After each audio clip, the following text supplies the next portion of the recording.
Okay, these last two, for those of you that are looking at your watches going, there's only 11 minutes left because I have to pee before our board meeting starts at 7. Don't worry, we will be done in time because number 4 and number 5 kind of flow together.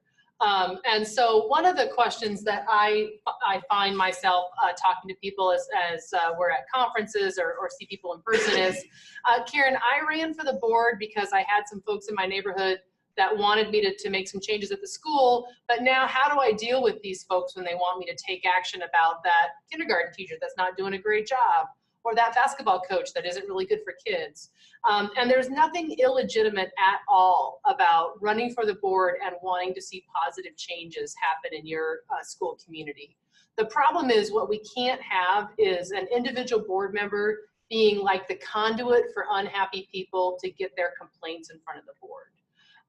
And so I'm just going to walk you through step by step what I think you should do as a high functioning board member into responding to patron complaints. And remember, this is not me telling you that you shouldn't hold people accountable and expect changes. This is me telling you how to get changes made. Okay. So step 1, wherever you are, whatever school board you are on, your very first piece of homework for tonight is to go find your board's complaint policy. Every one of you somewhere has a policy on how to deal with patron complaints. If your school board happens to subscribe to our policy service, it's going to be policy number 2006. If you don't know if your board subscribes to our policy service, go look at 2006. And if it's a complaint procedure, good news. We write your policies for you. And if you work on your own or you work with one of the other policy services, all of the services have a complaint policy. So that's step 1, go find it. And then step 2, I would print 50 copies. Well, I would add a sub-step 1B, read it. Yeah, that's true. Because that will help you in a lot of cases know who to tell that person to go talk to. But yeah, sorry. So when somebody grabs you at church or at the grocery store and says, I don't want to cause problems, but the coach dropped the F-bomb on my kid and that's not okay. What you say, instead of saying, oh my gosh, I'll get right on it, or saying, kind of stiff arming him and saying, I don't care about your kid, you say, you know what, I happen to have this right here. This is the process that you're supposed to follow when you've got a problem with a coach. This is how I can help you, so that you're actually being responsive to someone that has a complaint.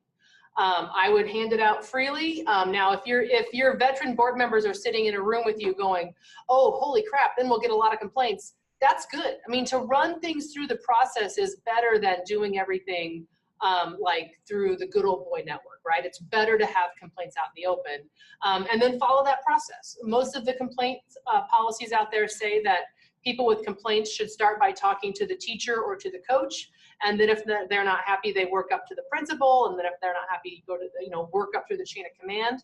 Now, what people will say back is, I don't want my kid to have a teacher take out revenge on my kid for me filing a complaint. And here's what I say back to those parents. The best way to teach your kid how to handle life's up and downs is to model how to handle conflict. And the best way to handle conflict is to start by going to the person with whom you have a problem.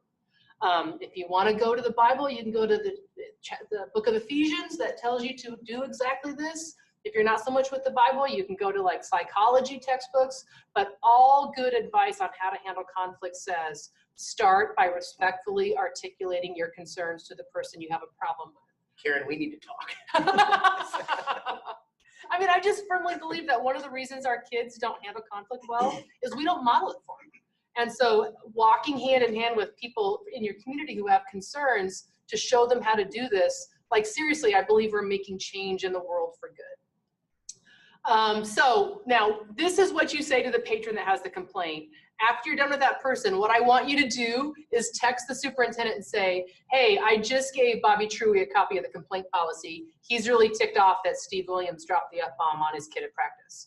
So you give the administrators a heads up of what's cooking.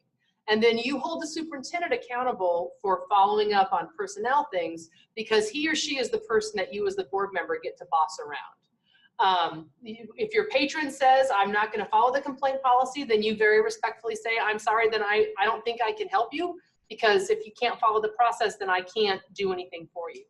Don't make promises to look into it, because then that person is going to hold you responsible for solving their problem. So once you talk to the patron, give them the complaint process, give the administrators a heads up, then you stay out of it unless it comes to you through the process as a board member. Again, this is not me trying to cut you off at the legs. This is me trying to show you how to be effective as a board in making changes that you want made.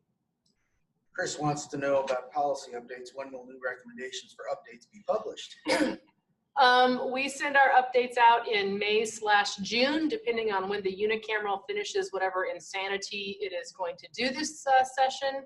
And then we scramble to get updates written. So typically, and it's the same for most of the services, you got to wait to see what the unicameral does. So that is going to run us well into June this year, I think, in particular.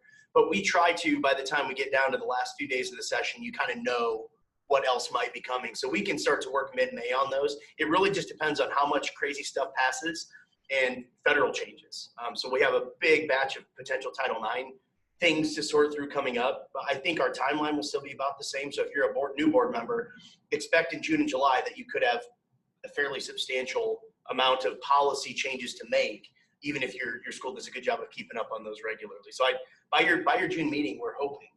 The other thing we want you to know that board members may or may not know that have been on the board before, if you are a service subscriber, we do a webinar like this where we walk through all the policy updates.